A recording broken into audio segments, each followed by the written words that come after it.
Hello, everybody. This is my son, Andrew.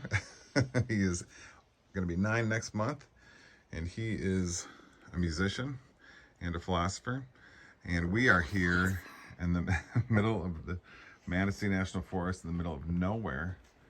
Can't hear anything but birds and sky and wind. And I was telling my boys that in that silence is the power of God. Much easier to detect than when you're in the city. Not that you can't in the city, of course, because we live in the city. So anyway, we were here. Got my little notebook here of arguments. We came up with an argument for the existence of God. So pretty exciting. This whole folder is filled with quite a few. So we'll go over. I'll put more of them up on the channel here. So anyway, first premise here, premise 0. Sort of the starting point. You want to start an argument with absolute rock solid. Nobody can reject data. So first point, I have thoughts. Thoughts exist. Easy.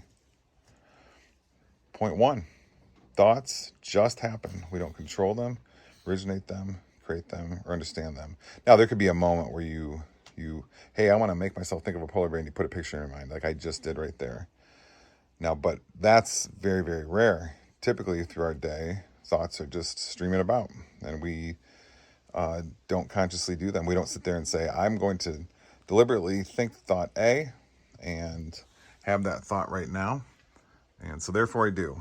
That's not how our minds work. This is pretty straightforward philosophy. This is kind of not real controversial.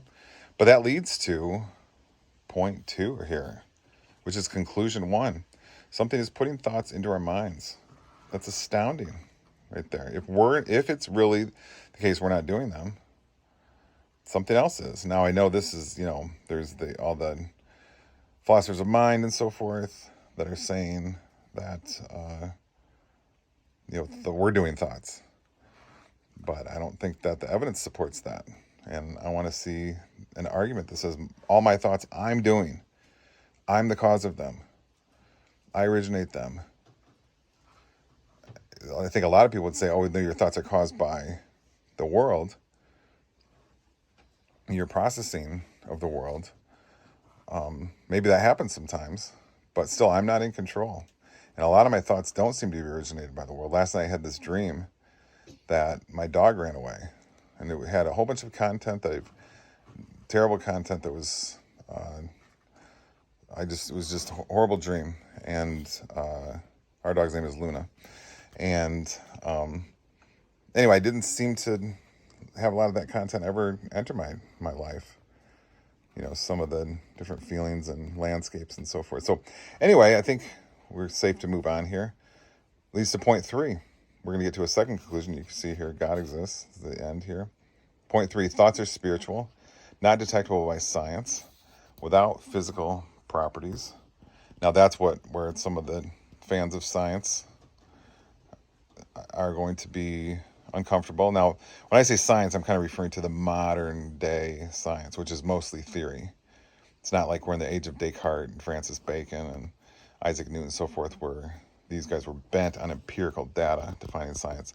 Now we're in the time of the theory of evolution, Big Bang theory, string theory, and so forth, where the science departments have turned into philosophy departments, which is fun, but it's kind of a mislabel to call them science.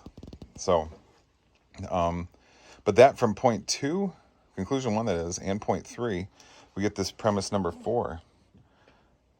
Only a spiritual entity can create a mind with spiritual items. Only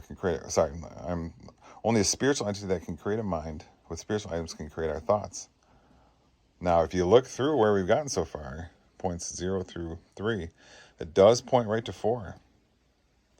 Again, I understand some people will be concerned about point 3, but you don't detect thoughts by science. You can't see my thoughts. I can't see anybody else's.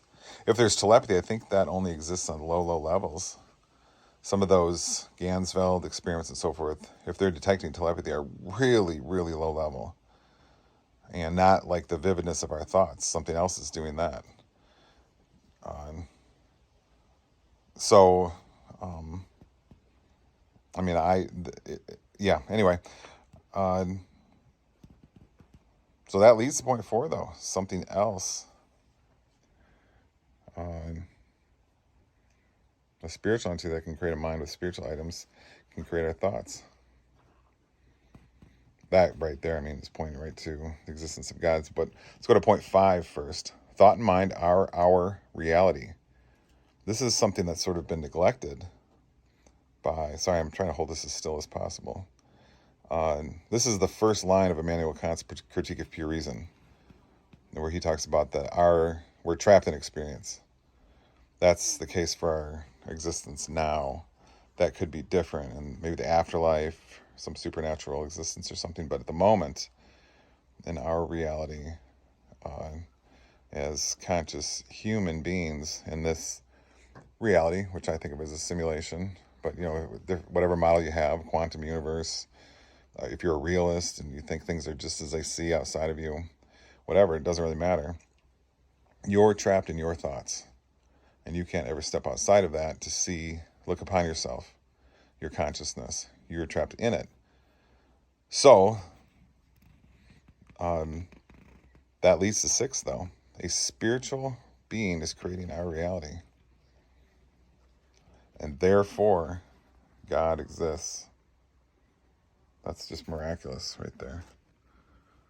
So anyway, like I said, I've got this notebook here that I've been creating lots of awesome, fun arguments. So we'll put more. There's something from a story I was telling my son. It's an engine of a spacecraft. Or sorry, not a spacecraft, an interdimensional craft. So, but anyway, lots of fun stuff. But yeah, just take a look at that. That's spectacular. And then I'll leave you with the forest there. My son Andrew and I were talking about how in the forest is silence, and in the silence is the power of God. So God's peace to all of you.